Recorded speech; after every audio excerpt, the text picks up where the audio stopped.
প্রিয় দর্শক বন্ধু, আমাদের হরহরি চ্যানেলে আপনাকে স্বাগত। আজকে আপনাদের জন্য নিয়ে এসেছি বাস্তু মঙ্গলের বিষয়াবলী। বাস্তু মঙ্গলের জন্য কি কি কাজ করা মহিলাদের জন্য ক্ষতিকর সে সম্পর্কে বিস্তারিত জানাবো। দর্শক বন্ধু, ভিডিওটি শুরু করার পূর্বে প্লিজ আমার চ্যানেলটি সাবস্ক্রাইব করে লাইক এবং কমেন্ট করে পাশে থাকবেন। বাস্তু মঙ্গলের জন্য কি কি কাজ করা মহিলাদের জন্য ক্ষতিকর জানেন? বাস্তু মঙ্গলের জন্য এই নিয়মগুলি মেনে না চললে মা লক্ষ্মী দেবী রুষ্ট হয়ে যে কোনো সময় আপনার গৃহ ত্যাগ করতে পারে। তাই মা লক্ষ্মী দেবীকে প্রসন্ন করতে এবং বাস্তু দেবতাকে প্রসন্ন রাখতে এই নিয়মগুলি বাড়ির মহিলারা অবশ্যই মেনে চলবেন। 1 নাম্বার, ঘরবাড়ি পরিষ্কার করা। বাস্তু মতে সূর্যাস্তের পর ঘরবাড়ি পরিষ্কার করা একদম অনুচিত। এমন করলে মা লক্ষ্মী সেই বাড়ি থেকে বিদায় নেন আর আপনার বাড়িতে নেগেটিভ শক্তির প্রভাব পড়ে। আপনার অর্থনৈতিক পরিস্থিতিও খারাপ হতে থাকে। তাই বাড়ির মহিলারা কখনোই সূর্যাস্তের পর ঘরবাড়ি পরিষ্কার করবেন না। 2 নাম্বার, স্নান করা। আমাদের অধিকাংশ বাঙালি বাড়িতে মহিলারা সারাদিন বাড়ির কাজ করে ক্লান্ত হয়ে বিকেল 3টে বা 4টের পর স্নান করে তারপর দুপুরের খাবার খান। কিন্তু বাস্তু মতে এরকম করা মোটেই উচিত নয়। সকালবেলায় বাড়ির মহিলাদের স্নান করে নেওয়া উচিত। এমন করলে পরিবারের সুখ শান্তি বজায় থাকে।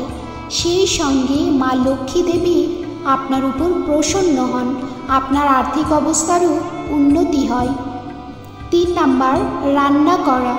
এই কথা মানা হয় যে পরিবারের জন্য রান্না করার অর্থ ভগবানের জন্য রান্না করা। তাই পরিবারের উন্নতির জন্য সকালে স্নান করে পুজো সেরে তারপর রান্না করা উচিত।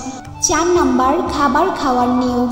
শাস্ত্র মতে লক্ষ্মী পুজো করে তাকে প্রসাদ নিবেদন করে তবে বাড়ির মহিলাদের খাবার খাওয়া উচিত। এমনটা না হলে মা লক্ষ্মী রেগে যান, ফলে সুখের ঝাঁপি খালি হতে বেশি সময় লাগে না। 5 নাম্বার, চুল আঁচড়ানোর নিয়ম। গৃহস্থের সুখ সমৃদ্ধি বজায় রাখতে চাইলে ভুলেও সন্ধ্যার পর চুল আঁচড়াবেন না। এমন কাজ মা লক্ষ্মী দেবীর একদম অপছন্দ। এর ফলে মা লক্ষ্মী দেবী আপনার গৃহ ত্যাগ করতে পারে। 6 নাম্বার, কথায় কথায় রেগে যাওয়া। যে বাড়ির মহিলারা কথায় কথায় খুব রেগে যায় আর চিৎকার চেঁচামেচি করে সেই বাড়িতে লক্ষ্মী দেবী কখনোই স্থির থাকেন না। অশুভ শক্তি আপনার বাড়িকে চারিদিকে ঘিরে ধরে। 7 নাম্বার, আয়নার অবস্থান। যে বাড়িতে মহিলারা থাকেন সেই বাড়িতে বিভিন্ন জায়গায় আয়না থাকবে, কিন্তু আয়নার ব্যাপারে যে বিষয়টি মনে রাখা দরকার সেটি যেন দক্ষিণ পূর্ব দিকমুখী না হয়। 8 নাম্বার, সন্ধ্যার পর গৃহে কোনো রকম ঝাড় দেবেন না।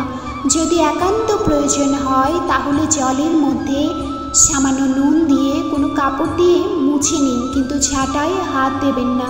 9 নাম্বার, সন্ধ্যার পর তুলসী গাছে হাত দেওয়া চলবে না।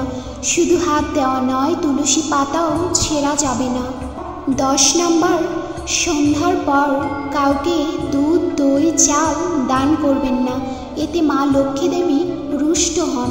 প্রিয় দর্শক বন্ধু, বাস্তু মঙ্গলের জন্য অবশ্যই এই নিয়মগুলো মেনে চলবেন এবং এইভাবে নিত্য নৈমিত্তিক বিভিন্ন তথ্য পেতে আমার চ্যানেলটি প্লিজ সাবস্ক্রাইব করে লাইক এবং কমেন্ট করে পাশে থাকবেন। ধন্যবাদ।